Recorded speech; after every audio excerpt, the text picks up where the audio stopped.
All right, it's time for a do-it-yourselfer project. What do you do when your 15-year-old carpet needs to be replaced? Because it's not looking as lovely as those falls on the wall right there. We're going to replace it with a hardwood floor. It's the laminate flooring. We picked this up. We're going to put this on the floor, show you how it's installed. So we picked this goldenarowana. And it's a laminate floor. It's got a nice color to it. It's waterproof. It's got a cushion backing on it. It's tongue and groove to snap in place. Alright, first things first, we got to remove the old floor. And we're going to have to remove the baseboard along the wall so that when the floor goes down, it can be underneath the baseboard when we put it back on. So the baseboard will sit on top of the floor with a nice tight seal with no gap. So in order to do that, we have to cut the paint and the caulk along that top edge of the baseboard, and then we got to get a pry tool in there to pop it off carefully so that we don't break it, so that we can reuse it. This flooring's been in here acclimating for about a week now. I don't know that this type of floor really needs to acclimate much, unlike this other floor here that had to acclimate for 3 weeks. Anyway, so we're going to get going on this. Alright, first things first, we got to pull up the carpet. Carpet's just held down by tack strip around the edge. They call it tack strip. It's just a board with nails poking up so that when the carpet goes over, it holds it in place. We just got to pull it up. I'm just using regular pliers for that. I removed the vent so it's not in your way. And I just grabbed the carpet next to the edge and just start working it up. And I usually try to go in the corner first, because that's where it's going to be weakest. Like that. Okay. So then you can just peel it back like you're peeling a banana. Like so. Alright, so we'll get the rest of that peeled up. And then we have to remove the tack strip, which is right here. We have to pry it up with a crowbar or something, and then the padding is held down by staples, so we'll have to pull it up. And before we can do the floor and prep the floor, we gotta take some pliers and pull up all the staples. And hopefully this carpet layer was nice to me and only did the edges. Otherwise, got a lot of staples to pull up. Anyway, we don't want to have anything on the floor at all, but just the plywood down below before we get it ready to put the new flooring on. And also got to do the tack strips. You got to get a pry bar and get it underneath. And just pry it all up.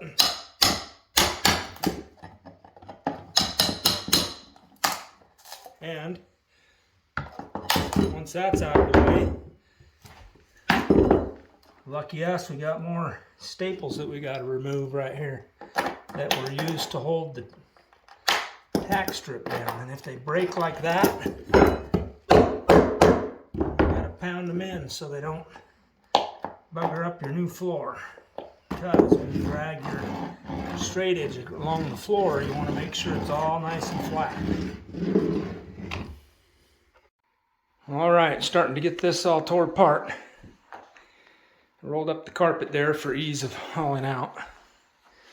I'll haul that out, get the rest of this pad out, get the rest of the tack strip up, and clean up the floor. Alright, now that I got the carpet and pad up, now I need to fix up the floor where the previous contractors didn't. It's just sloppy work in my opinion, but They left nails sticking up. They got globs of sheetrock mud caked to the floor.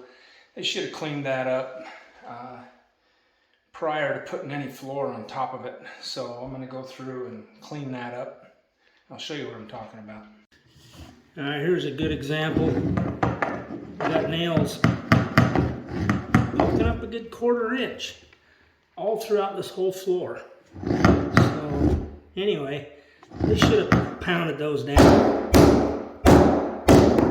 and made them so they're flush. So I'm going to go through there and fix up all those. Now they're everywhere. Everywhere.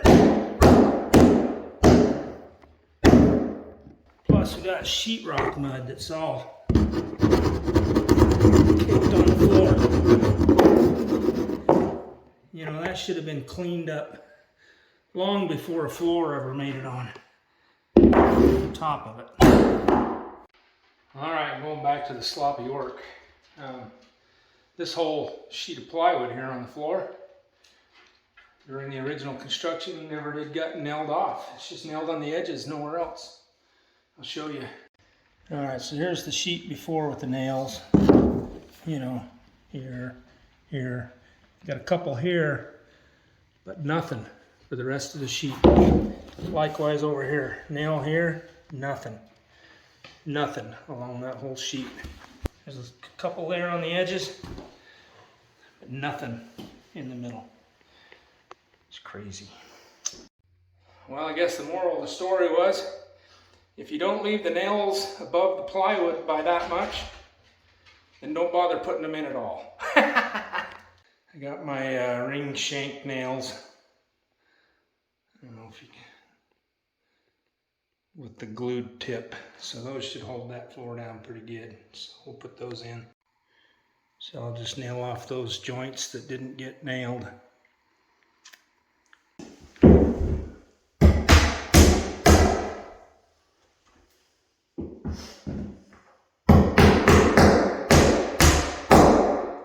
Doesn't even feel like they got glue in there. That was pretty bouncy right there.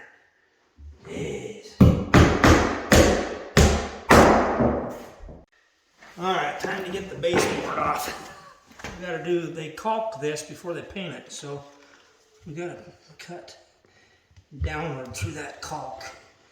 Without cutting the wall or the baseboard, you're just trying to hit that gap. And then we're going to take the pry bar and we're going to go down through that gap, and we're just going to gently get that gap started without breaking the sheetrock. And if you don't do it right, the dog will bark at you. Delivery man at the door.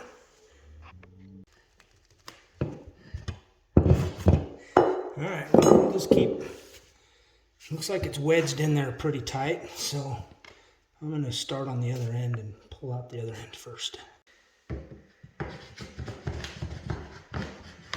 just got to delicately get it off so that we can pull the nails out of it and reuse it.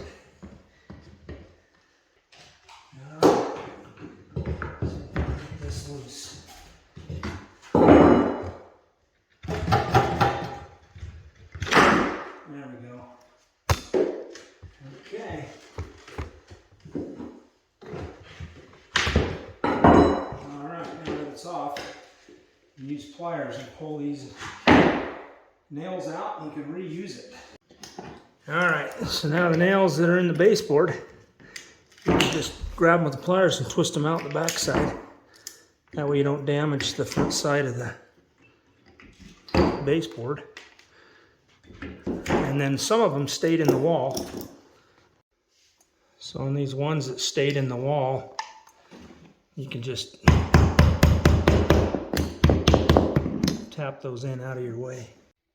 Alright, got the whole floor, all the drywall mud picked up, all the nails pounded down, the sheet that was unnailed, I got it nailed off, and got the baseboards off and all the nails taken off the wall.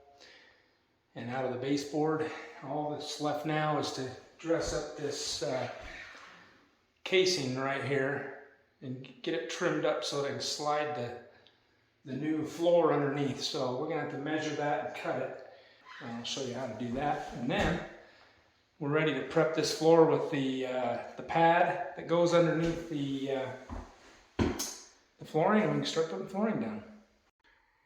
All right, you can see that that casing is almost touching the floor there, and we can't get the board underneath it. So we really won't be able to get it under there after we get that padding that goes down underneath this floor. So we're gonna lay the padding on the floor, put this on top of the padding, and then we'll mark a line on there, and then we'll use the dovetail saw, and we'll just go in there and cut it. All right, so I put the padding down. I set the floor on there. It won't slide under that one, but it did slide under that one. So I may only have to cut a couple of these. All right, so I scored it with the saw while it was laying on top of the floor. So now I just need to go in there and cut it. All right, now that it's been cut, this should slide under there. No problem. All right, I'm getting ready to do the underlayment. This is a floor muffler, supposed to reduce the sound transmission between the floor, plus it's waterproof and does all the stuff it's supposed to do underneath the floor. So first time seeing this product before, but we're gonna give it a try and see how it works out. All right, since this is a new product, I decided to look at the instructions.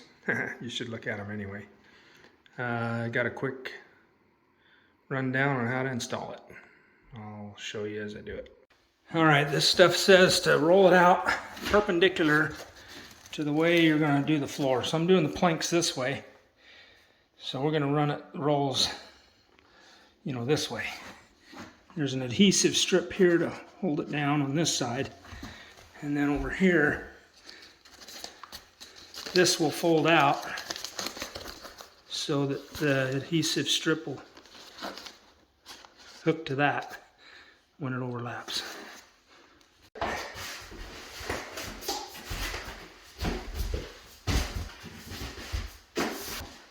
right, I'll get that cut to length.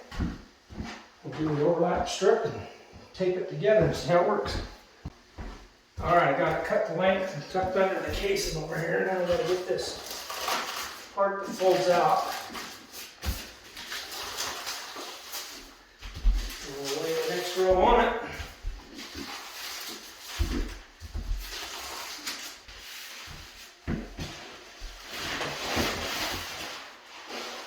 So I'm going to pull off this adhesive as I go.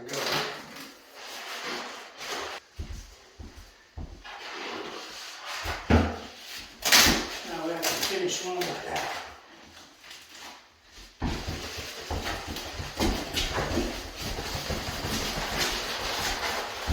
Alright. So you want to put it together but not overlap it. Otherwise that'll cause a ridge. Alright, for the sake of holding it all together so it doesn't move, I just laid these planks down on the seams to help that get sticky. And now I'm going to cut out that vent. There we go. Okay, there's that. Put that there to hold it down. Now we'll finish doing the rest of the floor. Alright, this is how I've been doing this. Get it lined up.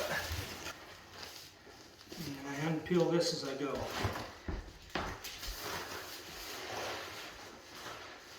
Once I get that all lined up, and I pull this and stick it. All right, got all the underlayment down.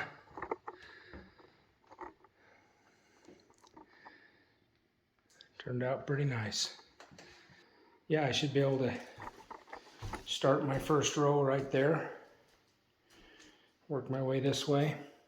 Well, all right, it's time to get started and laying this floor. So what I'm going to do is I'm going to chalk a line for a starter row right here. So I make sure it's straight and parallel with the walls. So I'm going to set the first piece down where I want it, mark it, measure it, chalk a line, and then I'll use that as my basis for starting. Alright, so the first row needs to go in here underneath that casing, and then the baseboard's going to sit on here and hide this gap. And then I'm going to make a mark here on the floor of where I want it to be. And then I'm going to measure that other opposite wall, and I'm going to chalk a line here for my starter course and cut a starter piece in there. Looks like it's 9/16, so I'm going to rip a piece that's 9/16 by the width of that doorway, and get it cut and ready to go in first, and then I'll put this row into my line and proceed on with the rest of the floor. See how it goes. Alright, I used the miter saw to cut it to the length I needed of the doorway there, 32.5 inches. Alright, I got my straight edge here. This is vinyl flooring, so I should be able to just score it with a razor knife and make the cut. Line it up on the line.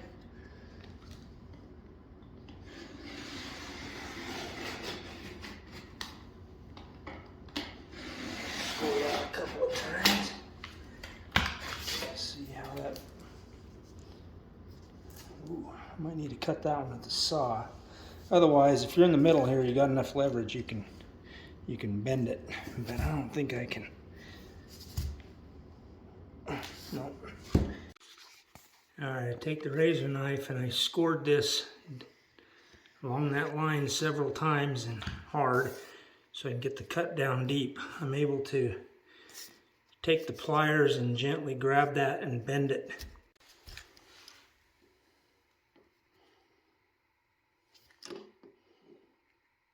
I don't know if this is the way you do it or not, but it's the way I'm doing it.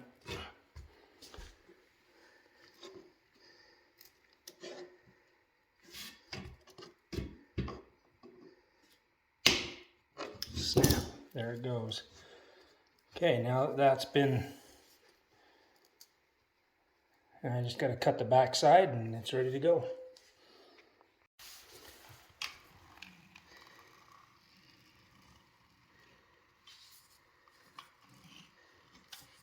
Alright, now I got my piece that I need for my doorway.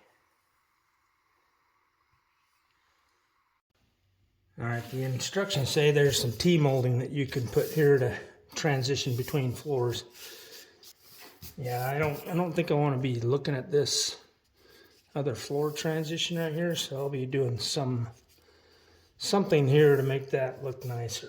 But for now, I just need to get this in so I can get my starter row going. Alright, I made a mark where I wanted my starter row to begin, so I'm going to measure to that mark from this far wall. Looks like I'm 167 inches. I'll do the same thing over here. Okay.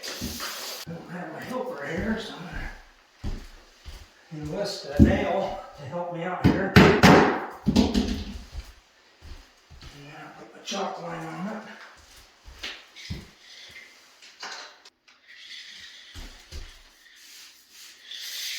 Chalk me a starter line.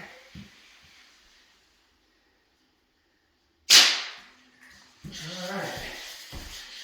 I can use that line as a gauge as I go. So there's that line I chalked. Faintly see it, but it's there. You said to start with the tongue on the front and left side, and then start in the left corner. Alright, let's get this where it needs to be. So it's going to be under the door, jam a little bit there, as well as here. Get her lined up and then we'll snap it in and then we'll slide it under.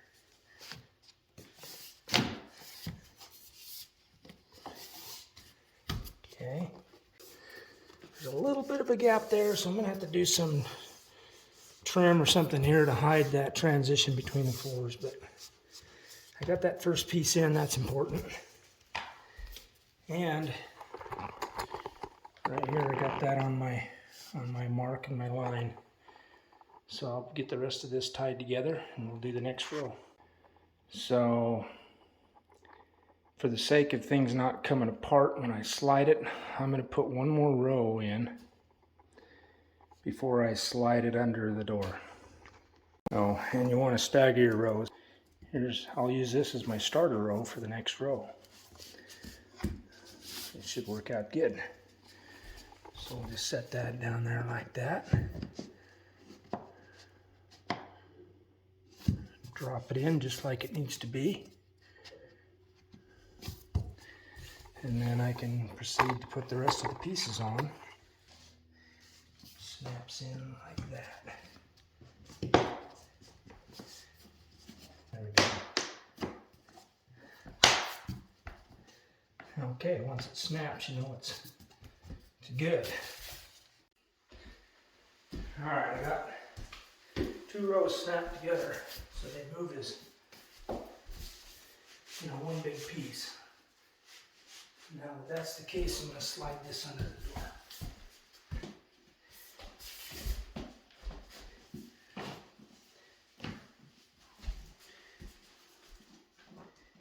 Make sure we're on the line that we chopped over here, because that's our starter line. That's where I put that nail hole. That's the line. So far so good, looking good. So basically there's a joint there, and 1/3 of that piece, roughly, is the next joint. And then the next row will have a joint in the last third. As long as you do that, the scrap here will be the starter over there. So I'm going to get this one cut, and then the piece left over will be the starter row for the next row. You just got to remember I cut from the right side. So this piece has the tongue, so I don't want the tongue on tongue. So when I cut the next piece, I want to cut the groove side of the piece, or leave the groove side of the piece and cut the tongue off. So take my measurement to the sheetrock, 32.5, and I do that so that when I lay the floor down, it can float underneath the sheetrock there. Because this floor is made to float, not be tight. Otherwise it'll buckle. So always measure twice, cut once. 32.5 inches.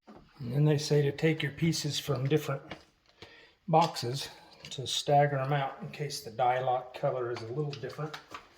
So I'm going to open up each of these boxes so I can draw from each box for each piece I lay down. Alright, so I needed the groove side, not the tongue side of the piece. So I'm going to measure from the groove side. That's the side I want. I'm going to measure my 32.5 inches. And I'm going to cut off the tongue side, and then this piece I'll use for my starter row on the other end. So, cut that. That way there's no waste. Alright, there's my cut end that goes against the wall. Here's my groove end that I need. So we're going to set that on that other piece where it goes. And then we're going to gently push it down. And then we want this to snap.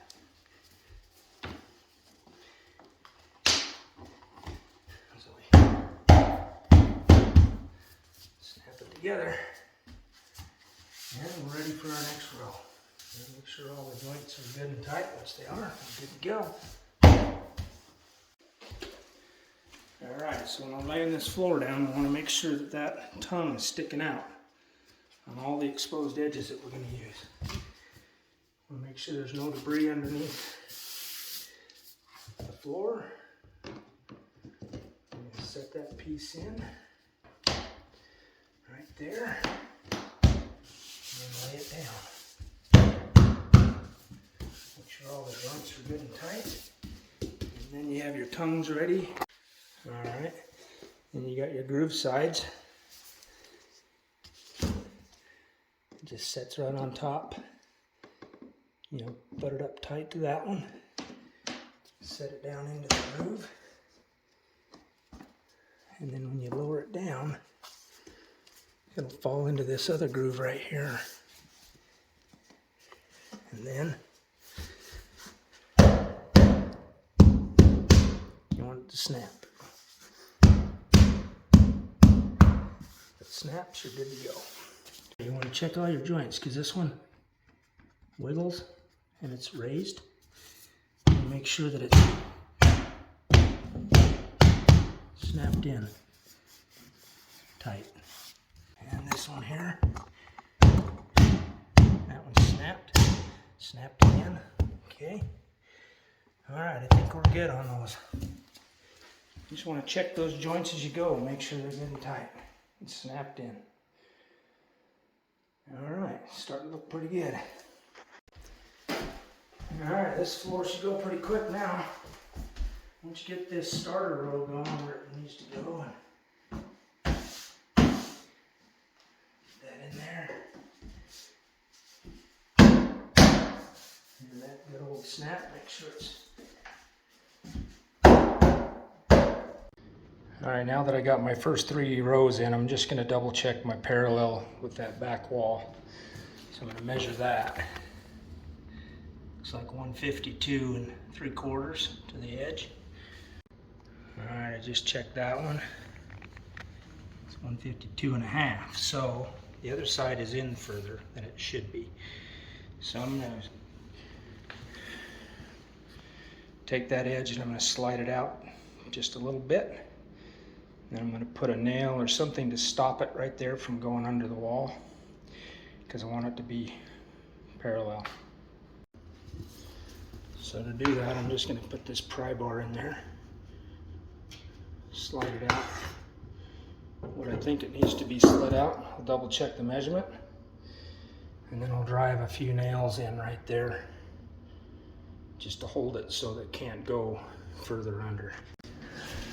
All right, now I'm going parallel again. I'm going to get a nail in this wall over here, or the floor, right behind the wood.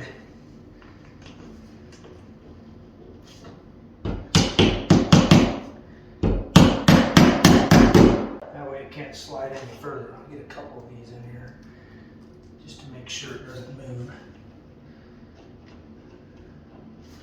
Basically just putting a nail in there tight to the floor. That way it can't slide under the wall. Yeah, now I can pull those nails out before I put baseboard down. Alright, let's zoom in on this one more time and how these pieces go together. And then we'll time lapse the rest of the floor with the exception of where I got to tie into that tile over there in that other doorway. So this is just going to set on there. The groove sets on the tongue. I'm going to slide this in tight right there. And then I'm just going to let it fall down into place. Make sure the joint's tight on the whole seam here. And then to get this locked in,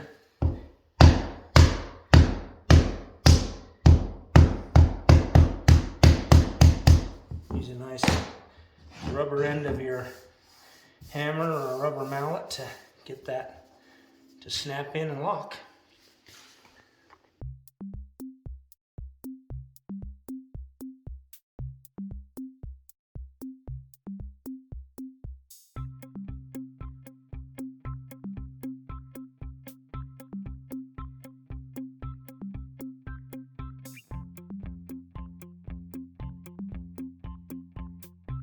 Alright, I come to a transition here. Just want to check it. I slide that all the way in. See what happens to it.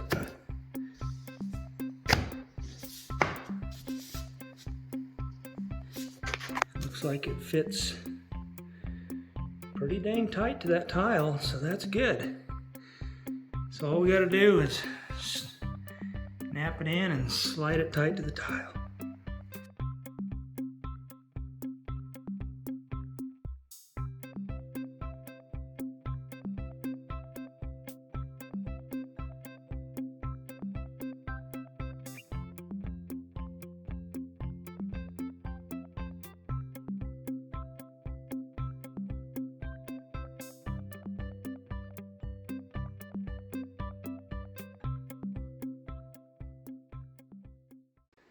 All right, I gotta come to a vent here. I need to notch it out. So basically I laid it down about where it needs to go. And I just need to mark it and cut that out right there. I'll do the same on the next piece. All right, I made my notch with the saw. I'm gonna put it in here and see how it fits. Beware of those.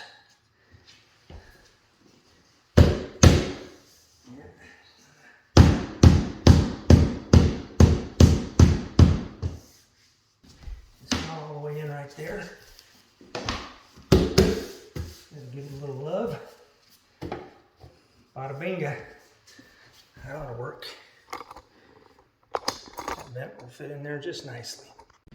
Alright, well there's my next piece. I'm going to have to cut out of the middle. I don't know how far back in it is, so what you do is put your tape measure under there like that, and then you can push it until it hits. Measures 3. Okay. Well, this is obvious, so let's just check that right there. And that right there. And then we can measure back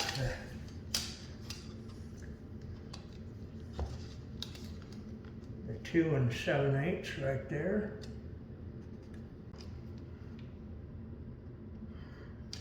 Okay. And here's my straight edge. Just use a ruler or a level. You can use a ruler. You can just line those out like that and be close enough.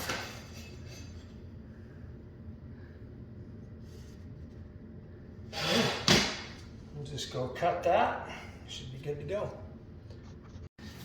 All right, I got that in. I put a nail there just to get that bent part out of the way. Any luck? This should fit. Oh, check it out.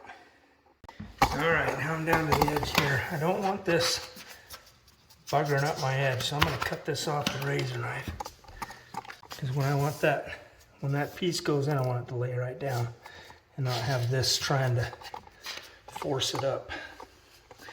So I'm going to change my blade so it's sharper, and I'll cut the rest of those. All right, time to measure it. Let's see what we got here. I'm going to measure it in a few spots. 1 1/8, 1 1/8, 1 1/8.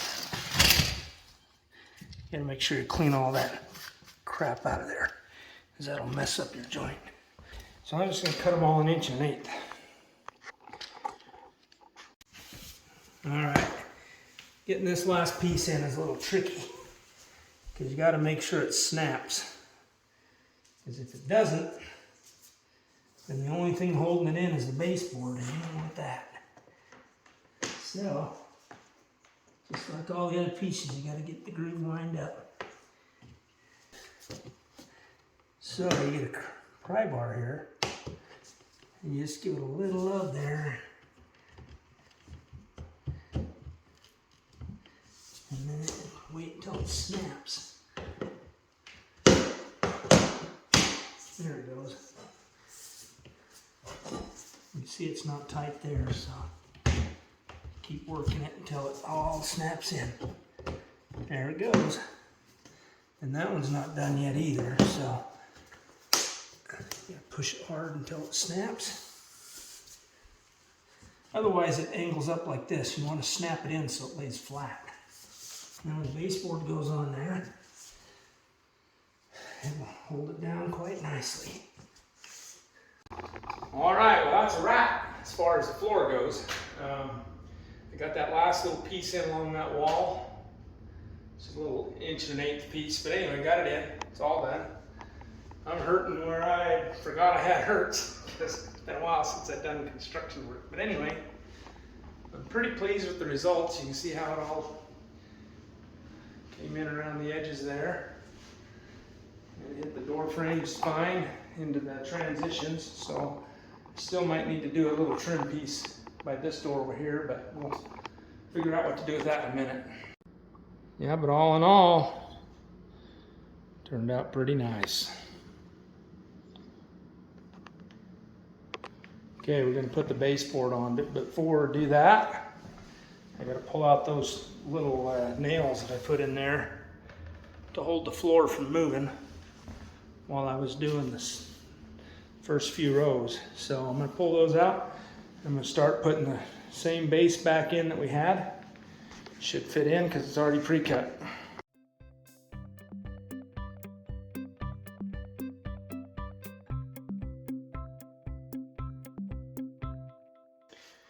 And just got to caulk that edge, paint it up.